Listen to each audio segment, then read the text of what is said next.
We do have breaking news. We had heard the president say last night that airstrikes were authorized, and we have understood now that they may be ongoing. The goal was obvious: to slow down ISIS as it is trying to claim area and now trying to hunt down and kill Christians and other minority groups. Let's go to Jim Acosta at the White House. What do we know, Jim?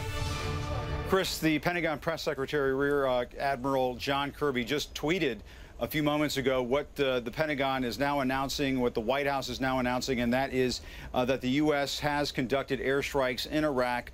According to this tweet from John Kirby, it says U.S. military aircraft conduct strike on ISIL artillery. The artillery was used against Kurdish forces defending Erbil near U.S. personnel. Chris, that has been one of the thresholds for the White House, for the Obama administration, for launching airstrikes. Those U.S. military advisors in Erbil, the diplomatic consulate that is also there.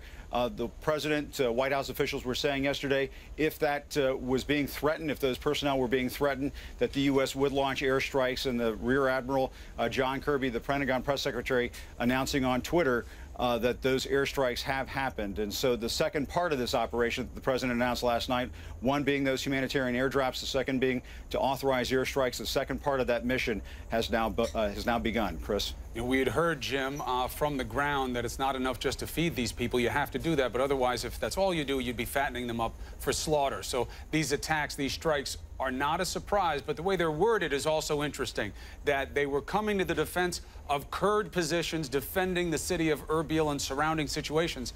That matters, right? Because the U.S. has a history with the Kurds, and this would be seen as an extension of that relationship, yes? That's right. If there's any pro-U.S. or the most pro-U.S. Part of the Iraqi population, it would be the Kurds in the north. The U.S. has always had really the most confidence in that part of the country, the Kurdish defense forces up there and so forth. But make no mistake, this is really about preventing and stopping genocide. You've heard this from the UN ambassador, Samantha Power. Valerie Jarrett tweeted it last night.